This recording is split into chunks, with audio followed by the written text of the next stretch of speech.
Let's begin with the truth. Many of us have learned to associate movement with shame. How many workouts have you not enjoyed, because you ate too much the night before? How often have you exercised not from self-love, but from fear of gaining weight, of aging, of not being good enough? We are taught to believe our worth is tied to how we look, and that movement is the price we pay for indulgence. This belief is not only harmful, it's untrue. The punishment paradigm, a cultural wound. Page 37, paragraph 1, from my book, Beyond the Mirror. That's a problem, isn't it, that we face each day? As we get older, we're told, you need to be this, you need to be that. You need to look like this, you need to look like that. Social media, television, books, people, society, push us all into a state of being a particular thing, to look like a particular thing. Our inner worth isn't valid. Our age just counts for nothing. As we get past the age of 30, many times we're looked down upon, not bothered with, not taken any notice of. Why? Because we've changed the way we look. Maybe we've put on a little bit of weight because we've had children. Maybe because we've had children, our body shape has changed. Maybe we've decided that the way that we looked before wasn't for us, and we want to change the way how we present ourselves to the world. And unfortunately, the world has decided that that's not for us. Body shaming isn't something that's just talked about on social media. It's a real and absolute thing, and I myself find that very hurtful and very harmful. The most important thing is for us to feel confident and comfortable in our body, that we're healthy and satisfied, and that we move with ease and grace and eat for nourishment and for enjoyment. So whatever you do,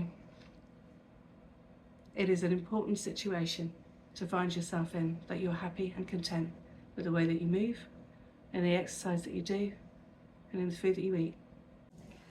Tap along with me now. Even though I felt pressured to move or look a certain way, I deeply and completely accept myself. Even though society tries to define what women over 35 should look like, I choose to define my own power. Even though I've sometimes moved my body from shame, I now choose movement from love.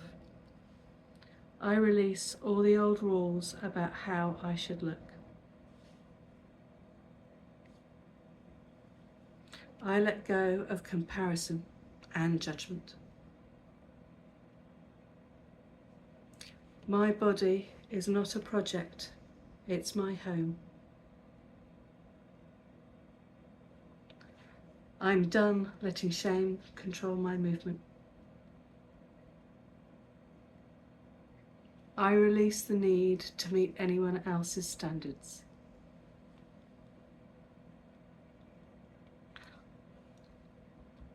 I honour the woman I've become.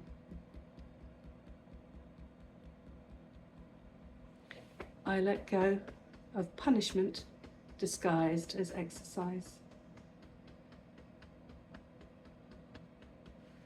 I move because it feels good to be alive.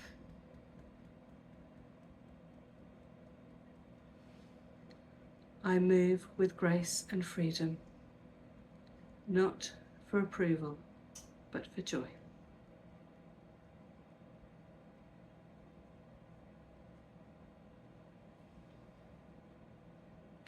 Even though I used to see movement as something I had to do, I'm ready to fall in love with how my body moves.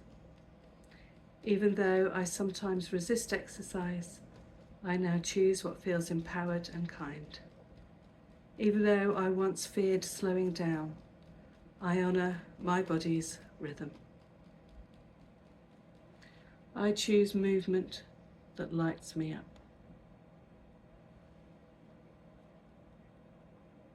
I celebrate how my body moves today. My body thanks me every time I move with love. Exercise can be sacred and a joyful act. I love feeling strong, flexible and free. I listen to my body's wisdom and pace. I'm creating my own definition of fitness. I move because it nourishes my spirit.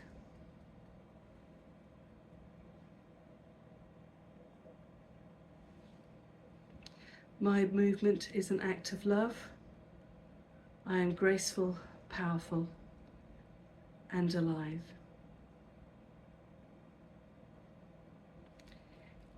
Even though I'm still evolving, I now see my body as my greatest ally. Even though I once sought validation, I move now from deep respect.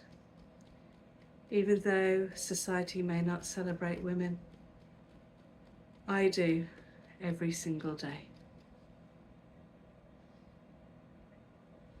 My body is a masterpiece in motion. I move with confidence and pride. I honour my strength, sensuality, and wisdom.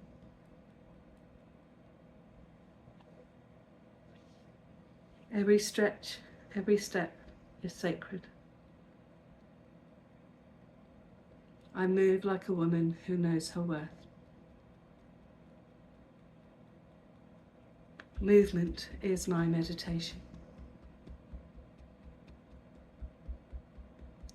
My body and I are on the same team. I am the embodiment of grace, power, and freedom. I move with love and sovereignty. My body is timeless, my spirit unstoppable.